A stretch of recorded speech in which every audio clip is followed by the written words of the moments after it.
कर्पूरगौरं करुणावतारं संसारसारं भुजगेन्द्रहारं सदा वसन्तहृदयारविन्दे भवं भवानी सहितं नमामि।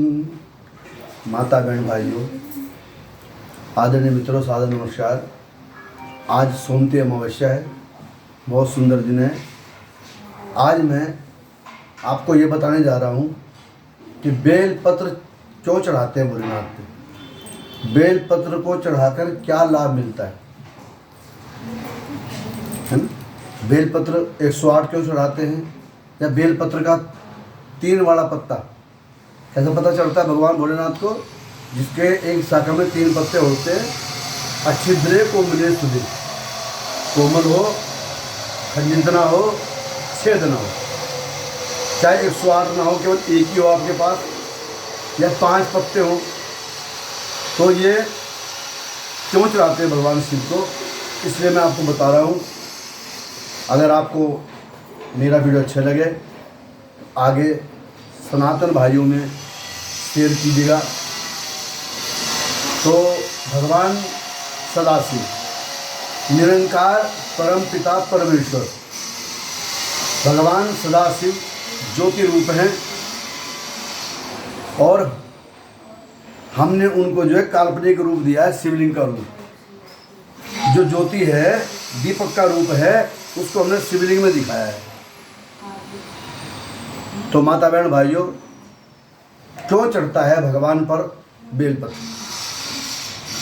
जाने में अनजाने में, जाने में अनजाने में हम 3 प्रकार के पाप करते हैं।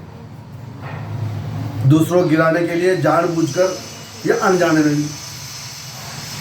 मनसा वाचा कर्मणा, मन से किसी को मन से किसी के लिए बुरा सोचना, अपने हाथों से किसी के लिए बुरा कर देना, या अपने वचनों से किसी को कटुवाणी बोलना।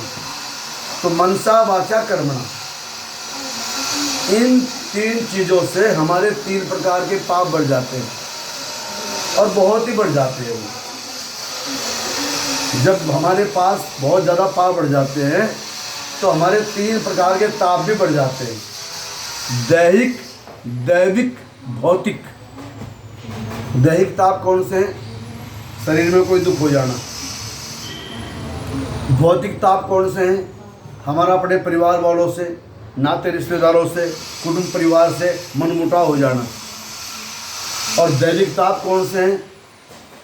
हमारी फसल खराब हो जाना, ओलावृष्टि हो जाना, मूसलाधार वर्षा हो जाना, है ना, या जैसे जो कोई बीमारी, महामारी आ जाना, ये भौतिक ताप है, दैविक ताप है। तो इस प्रकार से तीनों तापों का हरण करने के लिए भगवान भोलेनाथ को त्र्यंबक कहा गया। 3 आँख वाले भगवान, तीनों पापों को तीनों आँखों से देखता है प्रभु। और मेरे प्रभु के हाथ में त्रिशूल है। इन तीनों त्रिशूल से छेदता है मनुष्य को दुखों से। तो उससे बचने के लिए तौबा करके, ये नहीं कि बार बार करते रहेंगे, तौबा करके निरंकार परमपिता परमेश्वर सदा शिवलिंग के चरणों में हम अगर 3 वाला एक बेलपत्र भी चढ़ा दें, परंतु मन से, ये नहीं कि इतनी बड़ी पोट चढ़ा दी, चढ़ा तो दी 108, और मन में मेरे कपट है, मुझे धन दे भगवान, मेरे दुश्मनों का नाश हो जाए, मैं सबसे बड़ा शेर बन जाऊं, ये चीज़ें नहीं। अपने पाप कर्मों को क्षमा करने के लिए भगवान को बेलपत्र चढ़ता है।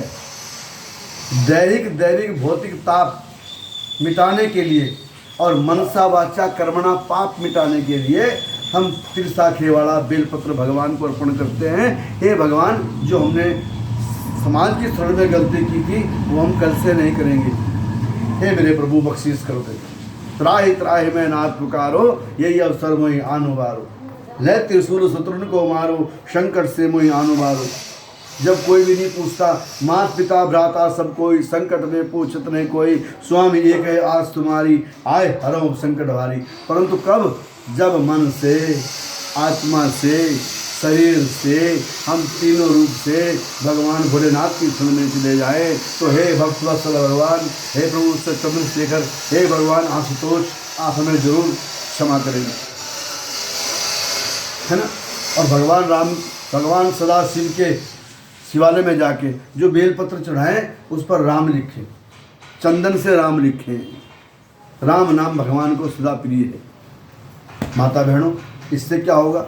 बेलपत्र केवल इसी का नहीं है, जो हमारे शरीर में कफ पित्त वायु बढ़ जाती है, त्रिदोष, हमारा बेलपत्र त्रिदोष नाशक है।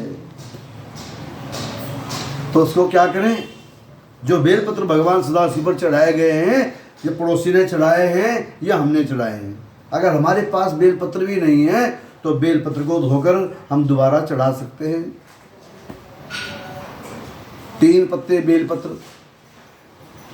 3 ही शाखा वाले अपने घर में लाएं, 2 काली मिर्च और थोड़ी सी मिश्री, इसके साथ में उनको चबाएं, उनका सेवन करें, तो उससे हमारा जो शरीर है वह हष्टपुष्ट हो, हमारे कफ पित्त वायु ये तीनों दोष शांत हो जाएं।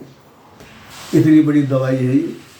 तो धार्मिक और स्वास्थ्य लाभ के लिए, मानसिक रोगों को शांत करता है बेलपत्र। मैंने आपको ये उपाय बताया है। अगर आपको अच्छा लगे, हे मेरे हिंदू प्रेमियों, अगर आपको अच्छा लगे तो मेरे इस वीडियो को आप सब्सक्राइब करें और शेयर करें। भगवान सदाशिव आपको सदा सुखी रखे। जय भोलेनाथ।